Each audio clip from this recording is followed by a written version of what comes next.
जय श्याराम। बाबा सीताराम जी महाराज की असीम अनुकंपा से आज हम लेकर आए हैं सिंह राशि का राशिफल, जिसके स्वामी सूर्य देव हैं। सर्वप्रथम गुरुवंदन कर हम आगे बढ़ते हैं।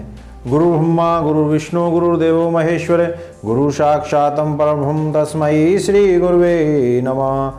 ओम तत्पुरुषाय विद्महे महादेवाय धीमहि तन्नो रुद्रो प्रचोदयात्। ज्ञानमूलं गुरुमूर्ति पूजामूलं गुरुपदं मंत्रमूलं गुरुवाक्यं तस्मै श्री गुरुवे नमः। सब पृथ्वी कागज करूं लेखन सब बन रहा है, सात समुद्र मसी करूं गुरु गुण लिखा न जाए। गजाननं भूत गणादि सेवितं कपित जम्बुबल चारु भक्षणं उमासुतं शोक विनाशकारकं नमामि विघ्नेश्वर पाद पंकजम्। अखंड मंडलाकारणं व्याप्तं विश्वचराचरं तत्पदं दर्शितं येन तस्मै श्री गुरुवे नमः। कराग्रे वस्ते लक्ष्मी करमध्ये सरस्वती करमूले तु गोविंदं प्रभाते कर दर्शनम्। सरस्वती महाभागे वरदे कामरूपिणी विश्वरूपे विशालक्षी देवेद्या परमेश्वरी। अगर बुरी आदत समय पर ना बदली जाए तो बुरी आदत समय बदल देती है। बुरी आदत को समय रहते सुधार लेना ही सार्थक जीवन का सिद्धांत होता है। सबसे बेहतरीन नज़र वो है जो अपनी कमियों को देख सके, क्योंकि नींद तो रोज खुलती है पर आंखें कभी कभी। अवसर और सूर्योदय में एक ही समानता है, देर करने वाले इन्हें खो देते हैं। लोग कहते हैं दुख बुरा होता है, जब आता है रुलाता है। हम कहते हैं दुख अच्छा होता है, जब आता है तो लोगों के चेहरे से नकाब उठा कर जाता है। सिंह राशि के जातकों के लिए एक सीख है कि वो लालच में ना फंसें। लालच का जो एक स्वरूप होता है वो विनाश का कारण बन जाता है। एक शिकारी ने हाथी का शिकार किया और उसके दांत निकाल लिए। इतने में क्या होता है, एक सर्प समीप के पेड़ से निकला और उसने शिकारी को काट लिया। शिकारी भी वहीं पर गिर गया, उसकी मृत्यु हो गई। हाथी के मरने से, क्योंकि हाथी एक विशालकाय हाथी होता है, उसके गिरने से वहाँ पर मौजूद एक खरगोश का कचूमर पहले से ही निकल चुका था कि तभी उधर से एक सियार निकला। उसने देखा आहा हा हा कितने सारे शिकार एक साथ पड़े हैं। बहुत ही प्रसन्न हुआ, उसे लगा महीनों का भोजन मिल गया है। उसने देखा भोजन के साथ साथ में कि वहाँ पर एक शिकारी का धनुष पड़ा था, उसमें तांत की डोरी लगी थी। उसने सोचा पहले इस छोटी सी खुराक को खत्म कर लें, तब चारों पर हाथ डालेंगे। यह सोचकर उसने उस तांत को चबाया। तांत वैसे ही टूट गई और धनुष का एक सिरा उसके मुंह में जोर से लगा। वह वहीं पर ढेर हो गया। इस प्रकार लोभ लालच के कारण सभी ने अपने अपने प्राण गंवा दिए। लालच विनाश का कारण बनता है। राजा यदि अपने पथ से पथहीन हो जाए या पथ से भटक जाए, ये कहानी हमें उस शिक्षाप्रद कहानियों में से एक है जिसको हम लेकर चलते हैं। एक बार राजा जनक की शोभा यात्रा निकल रही थी, इसलिए रास्ते में किसी को भी आगे आने की इजाज़त नहीं थी। सबको रोक दिया गया। सब अपने अपने काम छोड़कर जहाँ थे वहीं रुक गए। राह में अष्टावक्र जा रहे थे। अष्टावक्र को हटाया गया तो उन्होंने हटने से मना कर दिया और कहा, प्रजाजनों के आवश्यक कार्य को रोककर अपनी सुविधा का प्रबंध करना राजा के लिए उचित नहीं। राजा अनीति करें तो ब्राह्मण का कर्तव्य है कि उसे रोकें और समझाएं। संबंधित अधिकारी वहाँ पर जाकर राजा को मेरा संदेश पहुँचाएं कि कहें कि अष्टावक्र ने गलत आदेश मानने से इनकार कर दिया है। राज्य अधिकारी क्रोधित हुए और अष्टावक्र जी को बंदी बनाकर राजा के पास ले पहुँचे।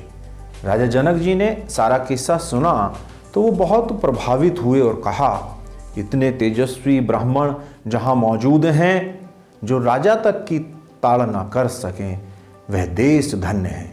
नीति और न्याय के पक्ष में आवाज उठाने वाले सत्पुरुषों के द्वारा ही जनमानस की महानता स्थिर रह सकती है। ऐसी निर्भीक ब्राह्मण राष्ट्र के सच्ची संपत्ति है। उन्हें दंड नहीं, सम्मान दिया जाना चाहिए। राजा जनक जी ने अष्टावक्र जी से क्षमा मांगी और कहा, मूर्खतापूर्ण आज्ञा चाहे राजा की हो, वह तिरस्कार के योग्य है। आपकी निर्भीकता ने हमें अपनी गलती समझाने और सुधारने का अवसर दिया।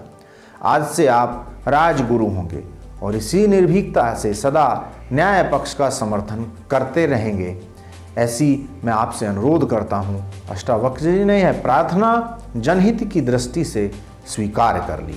ऐसे थे हमारे संत अष्टावक्र जी। अभी हम आपको सिंह राशि के जो जातक हैं उनकी राशि के बारे में बहुत सारी बातों की चर्चा करते हैं। सिंह राशि के जातकों के स्वामी सूर्यदेव हैं। इस राशि के जातकों के लिए आर्थिक दृष्टि से ये वर्ष ठीक ठाक रहने वाला है। इस वर्ष आपकी आमदनी और आप परिवार के सहयोग से धन अर्जित करने में सफल होंगे। परिवार के साथ तालमेल बनाएं। अपने नाम से कोई नया कार्य प्रारंभ ना करें। बच्चों या पत्नी के नाम से कार्य प्रारंभ किया जा सकता है। यदि कुंडली में सूर्य शुभ हैं एवं किसी अशुभ ग्रह की दृष्टि सूर्य पर नहीं है, तब कार्य प्रारंभ किया जा सकता है। यदि आप कोई बड़ा निवेश करने की सोच रहे हैं तो यह कदम बहुत ही सोच समझकर उठाएं। ये छात्रों के लिए एक विशेष है कि छात्र पढ़ाई में किसी भी तरह का शॉर्टकट ना लें, अन्यथा नुकसान हो सकता है। पूर्ण अध्ययन कर आगे बढ़ें। सिंह राशि में कुंडली में 1 जनवरी से बृहस्पति एवं शनिदेव गोचर कर रहे हैं, जिसके कारण पिता के स्वास्थ्य एवं अपने यश मान सम्मान का ध्यान रखें। ऐसा कोई भी कार्य न करें जिसके कारण मान सम्मान को हानि हो, अर्थात आपके मान सम्मान को ठेस ना पहुंचे। कुछ ऐसे व्यक्ति इस समय में आपके संपर्क में आएंगे, उनसे आप लोगों का संपर्क बनेगा कि जो आपके अपने कार्य सिद्धि का मार्ग मानकर आप उनको अपने अवरोधित कार्य पूरे कर लेंगे और विरोधी आपके स्वतः ही परास्त होंगे। राज्य कर्म में यदि हम बात करते हैं, राज्य कर्म भाग्य में वृद्धि होगी, अर्थात आपकी पदोन्नति के भी योग बन रहे हैं। और राजनीति से जुड़े जो कलाकार, प्रशासनिक अधिकारी, नवीन परियोजनाओं में जो अधिकारी इस समय लिप्त हैं, उनको अर्थ लाभ होगा और उनको संतुष्टि प्राप्त होगी। हम आपको एक उपाय भी बताएंगे कि इसमें रत्न कौन सा उत्तम रहेगा। इस राशि के जातकों के लिए माणिक रत्न उत्तम रहेगा। एक उपाय और है, रविवार को नमक खाने से परहेज करें, केसर का तिलक लगाएं। विशेष ध्यान रखना है, आप क्रोध ना करें।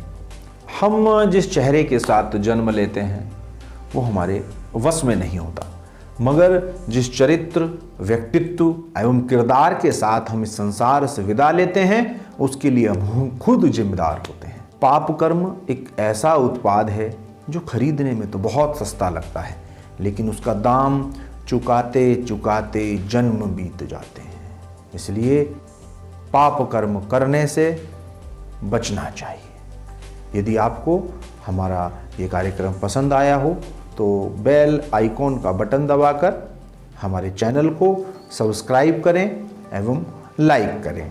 आपको कोई भी जानकारी यदि लेनी है तो दिए गए नंबर पर आप संपर्क कर जानकारी ले सकते हैं। जय श्री राम।